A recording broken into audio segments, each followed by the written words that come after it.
এটার পুরো আমার একটা গবেষণা আছে, যেহেতু আমি বন পরিবেশ মন্ত্রী ছিলাম মাত্র 31 বছর আগে। তো আমি ভারতবর্ষের বিভিন্ন জায়গা পরিদর্শন করে দেখছি, পৃথিবীর বিভিন্ন বিষয় দেখে দেখছি। সুতরাং এই যে আরেকটা জিনিস হলো যে খাল যে ভরাট হয়ে যায় যত তথ্যভাবে মানুষের দখলে যায়, এটা কিন্তু পরিবেশের জন্য একটা বড় হুমকি হয়ে দাঁড়ায়। And defective water management is responsible for the pollution. অর্থাৎ পানি সরবরাহের যে অব্যবস্থা, বন্টনের অব্যবস্থার কারণে পরিবেশ দূষণ যুক্ত হয়ে পড়ে। সে কারণে এটার একটা ম্যানেজমেন্ট দরকার।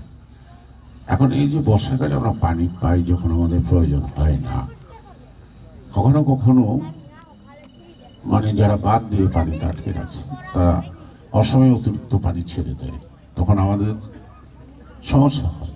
কিন্তু আমাদের নদীর ধারণ ক্ষমতা যদি বেশি থাকে তাহলে এই পানিটা আমরা ব্যবহার করতে পারি।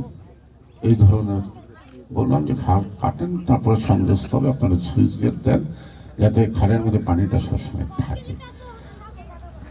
তাতে অনেক ধরনের লাভ আছে, পরিবেশের জন্য তো অবশ্যই আছে। সে কারণেই যে আমাদের শুধু খাল কেটে একদিনের জন্য হাতে তালি সংগ্রহ করলে চলবে না। এটার আফটার এফেক্ট বা এটার যে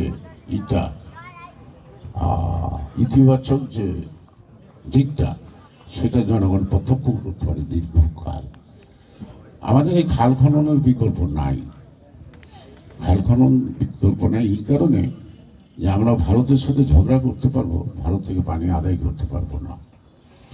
এই বাস্তবতার আগামী জিয়া রহমান কিন্তু যে এই খাল খনন কর্মসূচি নিয়েছিল, এটা রাজনৈতিক কারণ, এটা প্রাকৃতিক কারণ, আর একটা বৈজ্ঞানিক কারণে।